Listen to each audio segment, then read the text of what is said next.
Hopefully, y'all can hear me. I am live here, getting ready to do an open house, and I thought I'd go live just to show you guys exactly and give you guys some tips on exactly what you can do to help sell your house in 2024. 2024 is an interesting year. Rates are kind of, pretty solid. They're not amazing, but they're not terrible either.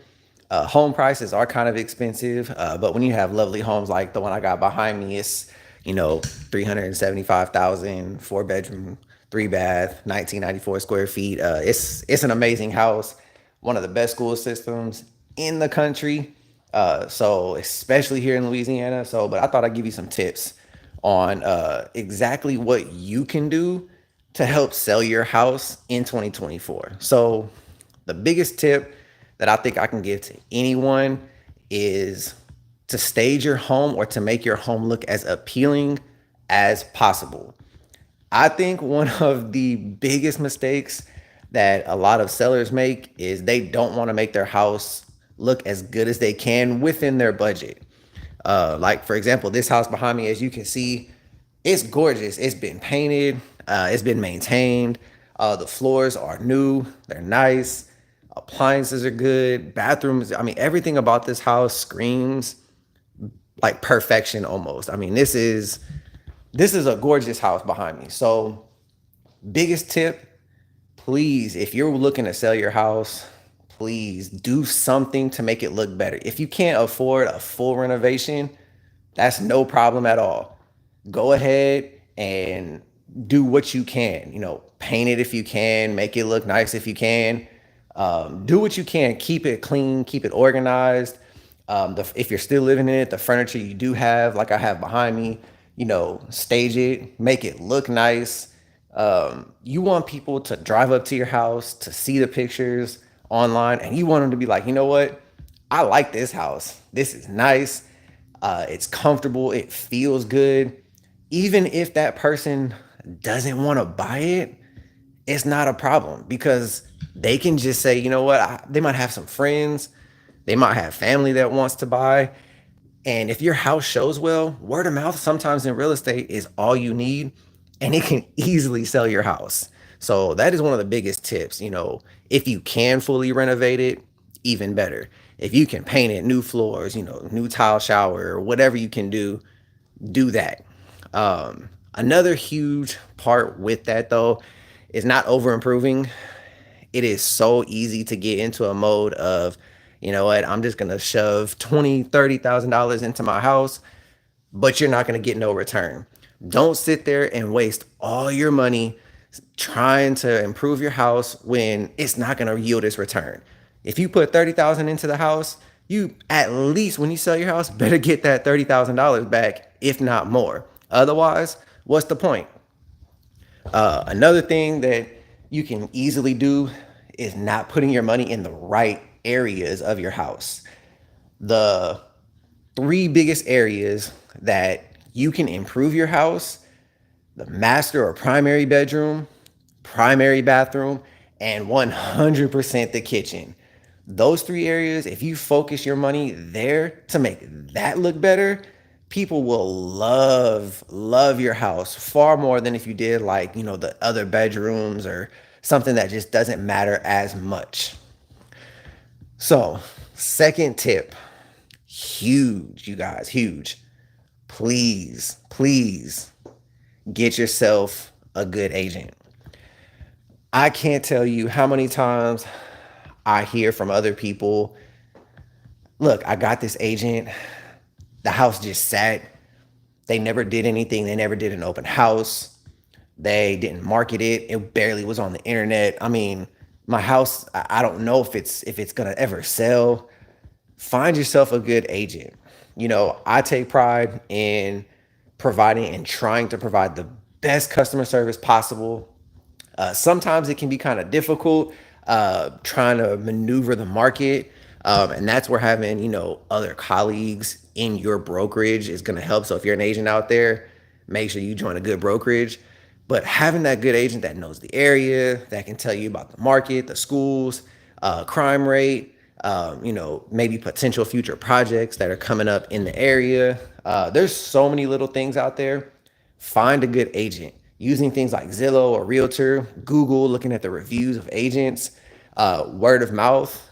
If you got someone you know at work that just sold their house, you can say, hey, how was the agent? Did they do good? Were they bad? Were they professional? Did they do as much as they could to market your house? All those little things, they matter tremendously. So finding yourself a good agent is so important. The next tip I can give you guys to help to sell your house, this is gonna hurt some people's feelings. Set your expectations right. I've dealt with clients in the past, they want their house sold at a certain amount, but when you run the comps and no one agrees, that's like the worst situation because you want to be able to tell your clients, hey, your house is only worth 300,000, not 450. I'm sorry. We get personal. I know you can get ties to your house. It's your house. It's very personal to you, but don't set your expectations too high because that agent could come in and tell you, sorry, I just can't justify, 400,000. I can justify 325. So set your expectations. And this is where having that good agent is going to come in so key because they're going to tell you the truth. Whether you like it or not, they are going to tell you the truth. They're going to say, look, your house is just not worth 400,000. It's worth 325. Because here's what's going to happen. That agent can list it super high. You might not get any offers. That house might just sit forever. And if your house is starting to sit and you're getting no showings, you're getting no offers, that is probably the most devastating thing as a seller. So setting your expectations with just the right amount and listening to your agent when they say, hey, look, it's only 325, listen to them because you never know what could happen when you get an offer. It could be well below. And here's the thing, if you get an offer and it's like pretty close to what you want, that appraiser is going to come in. And if you're $50,000, $60,000 over, that's going to be devastating to hear from your agent. They're going to have to call you and say, hey, look, we got the appraisal back. I know we got in the contract for 380, but unfortunately they said it's 330, 340. That is going to be devastating. That's going to hurt your feelings. You're going to be crushed. So don't set your expectations so high. We're not in a market that can justify people paying $30,000, $40,000, $50,000 over asking price, especially in smaller markets. So the very last tip, I think this one is very, very, very valuable, is to be patient. We're not in a huge seller's market right now. It may take some time to sell your house. Now, I'm not saying it's going to take 250, 350 days to sell your house. If that's the case, then it wasn't marketed right. But if your house has been on the market for 3, 4, 5 weeks, you're getting good showings, you can see your agent is telling you, hey, we're getting a lot of good showings, got a lot of good feedback. Be patient. The right person out there will want to come and buy your house. It's not every day that, a house will be on the market for one day and boom, you get a full price offer. And next thing you know, you're in contract, everything goes smoothly. That's not realistic. So talk with your agent and just ask them, say, hey, how long is it going to take to sell my house? Here's a term for you guys, days on market. Just simply ask your agent, hey, what is the average days on market for my area? That'll give you a good expectation of what is selling and how fast things are selling in your area. So I'm getting ready for this open house. If y'all have any questions though about how to sell, please check out my channel. I've got tons of videos on how to sell, how to buy. If you're looking for investing, anything real estate, definitely check out my channel. Hopefully you guys will like this. I'm gonna try to go live more often. Hopefully you guys like this and enjoy this. And until next time, I'll see y'all later.